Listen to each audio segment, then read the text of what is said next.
for itself. Psalm 73, starting at the first verse, we're going to read down through the 17th verse.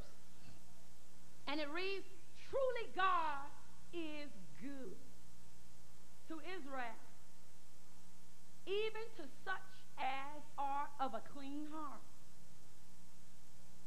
But as for me, my feet were almost gone. Look at somebody and say, almost gone. My steps had well nigh slipped. For I was envious at the foolish when I saw the prosperity of the wicked. For there are no bands in their death, but their strength is firm. They are not in trouble as other men, neither are they plagued like other men. Therefore, pride compasseth them about as a chain. You know how you put a chain around here? Violence covered them as a garment. Their eyes stand out with fatness. They have no more than the heart could wish. They are corrupt and speak wickedly concerning oppression. They speak lowly. They set their mouth against the heavens, and their tongue walketh through the earth. My God. Therefore his people return hither, and water of a full cup are wrung out to them. And they say, how doeth God know? And is there knowledge in the Most High? Behold, these are the ungodly, who prosper in the world. They increase in riches. 13th verse, verily I have cleansed my heart in vain, and washed my hands in innocency. For all the day long have I been plagued and chastened every morning. If I say I will speak, thus behold, I should also offend against the generation of thy children. When I thought to know this, it was too painful for me. Look at somebody and say, it's too painful for me. It's just too painful. 17th verse, until I went into the sanctuary. Oh, will y'all help me read this? Will you help me say, until I went into the sanctuary? Until I went into the sanctuary of God. Every sanctuary is not a sanctuary of God. But the writer here says, until I went into the sanctuary of God, then understood I therein. Close your body.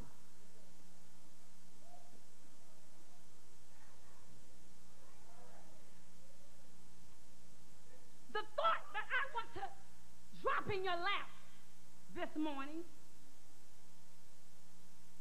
look at somebody and repeat it after me. When I finish, you're going to be very acquainted with your neighbor.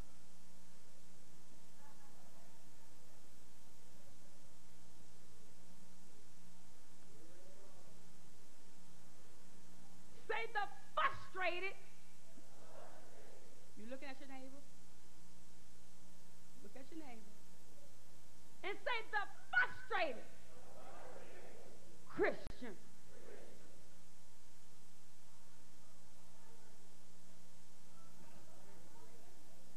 The frustrated Christian.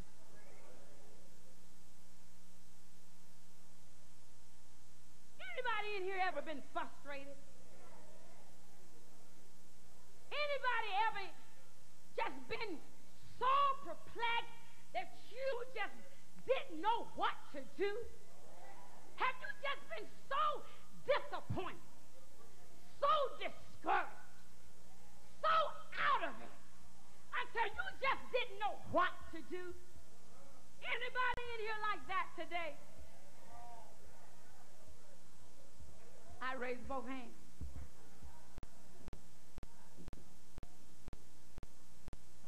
A frustrated person does not think right. A frustrated person does not react right. A frustrated person does not talk right. A frustrated person is always on the negative side instead of the positive side. A frustrated person will kill you. A frustrated person will abuse you. A frustrated person is like a time bomb walking around ready to explode at any time, any given time, any given moment. Tick tock, tick tock. You don't know when they're going to explode. They may explode at 10 o'clock. They may explode at 9 o'clock. They may explode at 5 o'clock. You just don't know when it's going to say kaboom. I'm talking about a person that's frustrated. A person that's just been through so much until they just ready to throw in the towel. Any of y'all have ever been there? I believe we got some folks like that now. Yeah, the sermons have gone forth, and some of you have downsized your giants. You know how to trust in God. You have been putting your trust in God. But the Lord said, Ella Bryant, you're the last thing on the floor. And tell my people how they can get over their frustration. And we got some frustrated people out there today. We got some time bombs out there today. We got some dynamites out there today. We got some bombs out there today. And you're about to explode. Look at somebody and say, I don't want to do it, though. I don't want to explode. I don't want to explode. Sit down.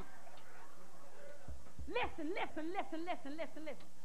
I heard on the news the other morning, just at this hotel, as I was getting up preparing for the morning prayer.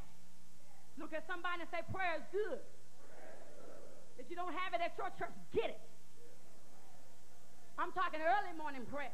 See, some of us want to pray, 12 o'clock, 2 or 3 o'clock, but it's good to get up out of that bed early in the morning and intercede and pray before God. As a matter of fact, you need to get out of that bed 5 o'clock. Don't wait till 8. That was free. But I heard on the news the other morning that, and it was right in this area somewhere, that there was, and I think they wasn't just little people like me. I'm little. But these were some dignitaries. These were some men of stature. And I heard on the news where it said that the two men, they went to this abandoned grocery store. Anybody hear that story? But they were playing around in this abandoned grocery store, grown men now. And one of the men told the other man that they set a can on his head. Oh, thank you. Somebody heard it. You got to get up early, though, to hear that.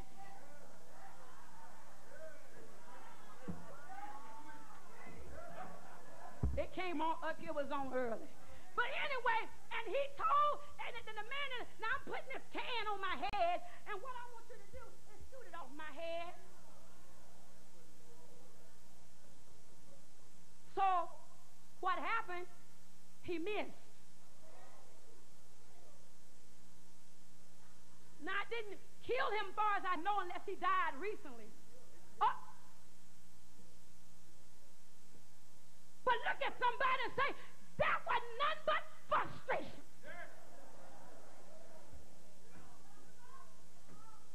Frustration will have you to do crazy things. Frustration will have you to do dangerous things. Frustration will have you to kill your mother and regret it after it's all over. That's what's going on in our schools. Those children are frustrated. Mama not paying them no attention.